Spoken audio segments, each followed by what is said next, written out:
Today we're going to be giving you a 2024 market update. Let's get into it.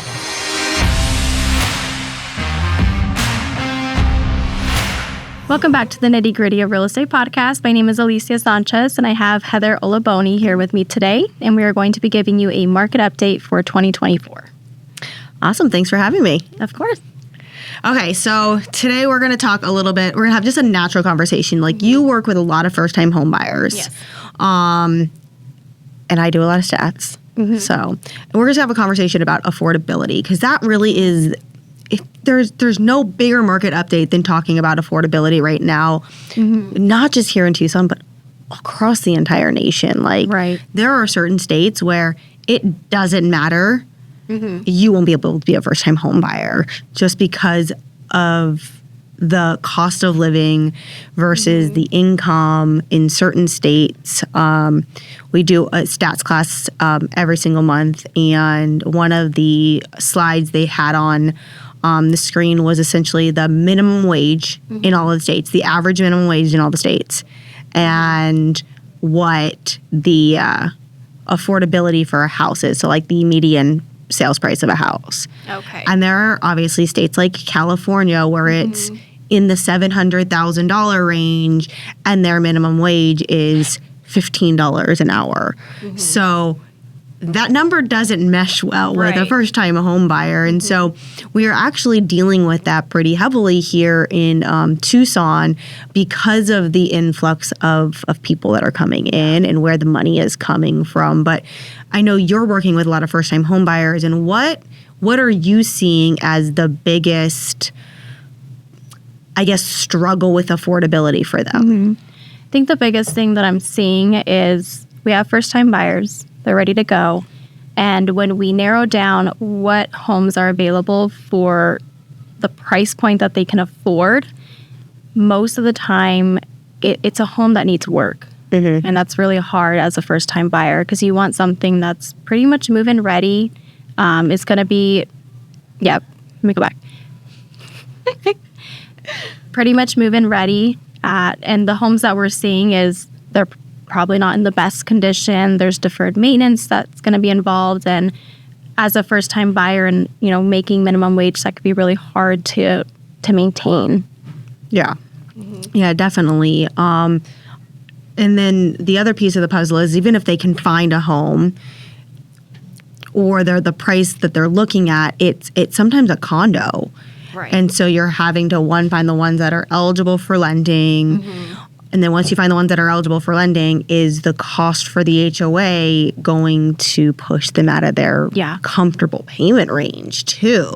Yeah, we run into that a lot. Like, we're finding condos that are underneath their budget, but then we look at the HOA and it just pushes them out of it. Yeah. An HOA could be good, but it does limit the amount of houses that are out there that are available for them. And we already have a limited inventory, which makes affordability worse because when you have not as many homes on the market, you then have the ability to go, okay, well, I don't have as much to choose from. Right. And this is all I can afford, so I get two houses to look at. And if I don't want either one of those two houses, I'm then waiting.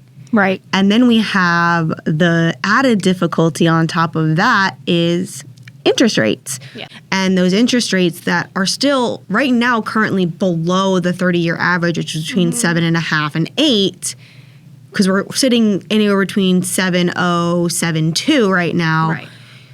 Though we are still lower than that average, your power of purchase is so much smaller than it was back before COVID, before the pandemic, and it was in the 3s, between 2 and 4, depending on how quickly you got out there. Because right around we did have that big drop during COVID of interest rates, and a lot of people purchased.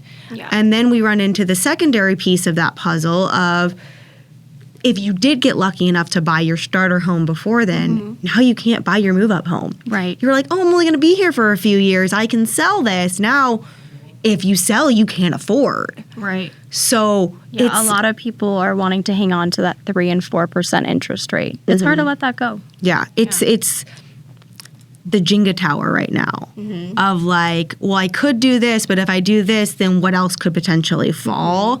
So a lot of buyers and sellers are kind of stuck in that mess right now.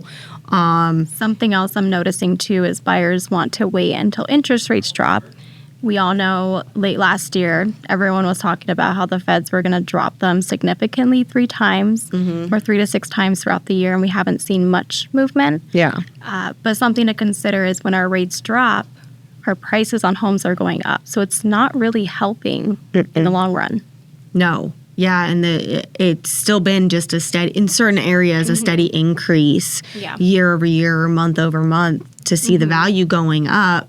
When, I mean, here in Arizona, our median is in the 400s, which luckily I purchased my home, but as a regular first-time home buyer, if I were to see a 400 number, I would probably have a panic attack. Yeah. That's, sadly, I'm going to be dead honest with that. Like, as a millennial, if I wouldn't have purchased when I did, I would be renting right now. Yeah. And that is... it's just hard to wrap our heads around knowing that at our ages, we should be able to purchase our first home and be able to purchase a home that not only is going to be a starter home for us, but we could be able to sell and move up. And right now, everyone's just kind of stuck. It's a very stagnant market. Yeah. And it's not, I know it sounds doom and gloom, like, okay, well, that means there's a bubble. That means something's going to pop and we're going to crash.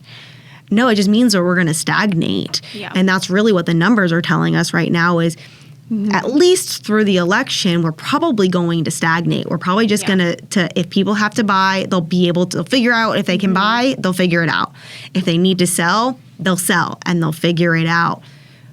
But it's no longer like, I'm ready to buy a house. There's a lot more that goes into it now than it used to be back in the day. I agree with you 100%. We're going to get to a point where you're going to have to sell and, you know, maybe you have a growing family and you need more space. Like, it just needs to happen. And you're right, people are going to figure it out. What I'm seeing when the first-time buyers are purchasing is they're doing the rate buy-downs because the rates are staying pretty stagnant. They're high. They're making, I don't want to say they're high. Let me go back. The interest rates are pretty stagnant, and with the average of like 7%, you know, it's making the payments higher for first-time buyers. But what we're doing is we're working with the sellers to possibly give them some concessions to help buy down that rate to make it more affordable. Yeah. Yeah. Anything we can to help with a little bit with that affordability has been kind of the go-to for most first-time home buyers. But let's jump a little bit off of the buyers for a second and let's go over to sellers for a second. And I know you're seeing this a little bit with properties that you're showing your buyers for sellers of, is that property worth what it's listed for? Right.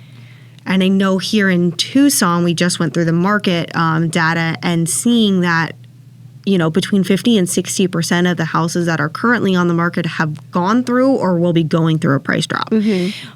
Because, unfortunately, we still have some sellers out there that think their house is worth more than it actually is worth, which means it sits for a little bit longer. Right. And when it sits, then the buyer comes in and goes, I'm going to pay less for this house.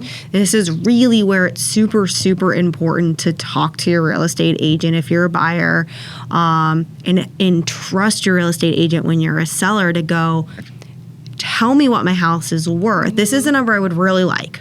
Right.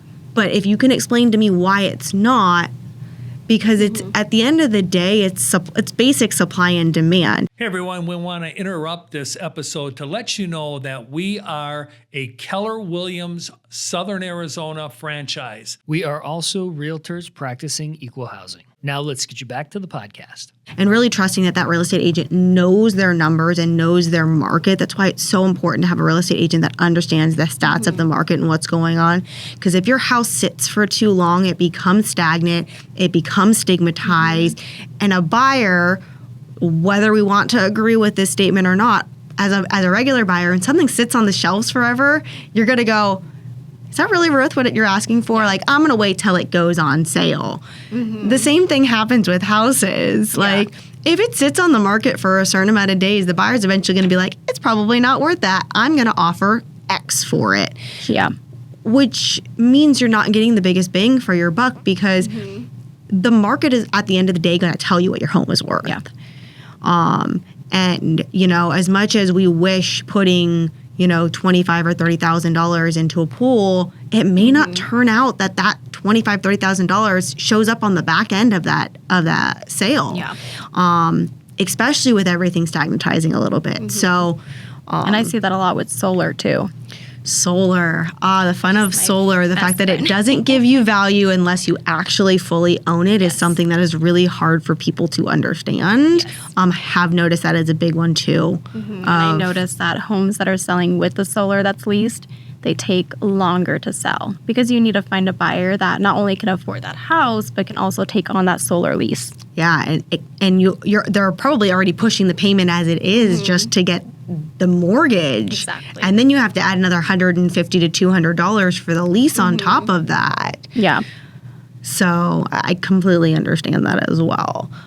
What other things are you seeing that is a struggle for your first-time home buyers right now in the market? What I'm seeing with first-time buyers is we're working on finding a home that they can afford and fits what they need right now. But the backside of that is being able to maintain that home, especially if you're making minimum wage or, you know, with affordability, not only just with your house, but being able to pay for your car and, you know, food, gas, and things like that. It's harder to maintain that home. And I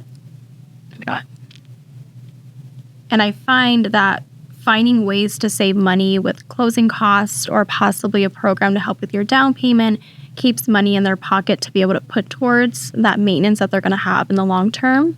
The money that they save at the closing tables, you know, definitely good for them to keep so that they can maintain the home. But it's not just a struggle to afford purchasing the home, but it's the maintenance afterwards. And I definitely hear that because that actually will affect with their deferred maintenance too. So when you're purchasing the properties that are a little bit more loved, I'll say that, they need a little bit more because they're a little bit older because that's what they can afford. They're literally walking into a property that if they don't have the liquid cash to update it, they could potentially be living, you know, with something that's got orange walls or something that's got wallpaper that, it's going to take a little bit of elbow grease, but there is a little bit of financial that comes with that of, well, I have to buy the paint and I have to, or when a yard needs to be maintained.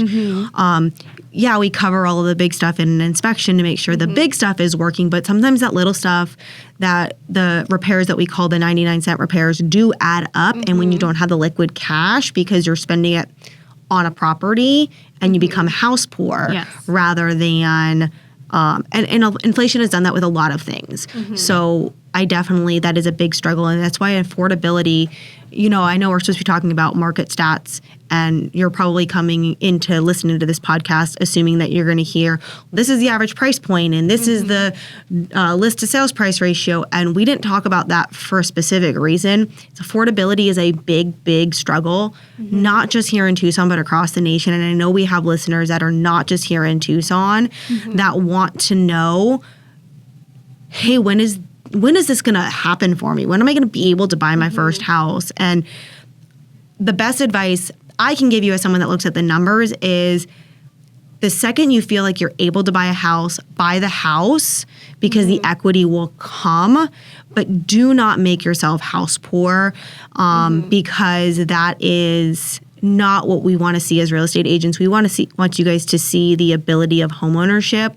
We want you to be able to do and feel comfortable in the house that you're spending your money on.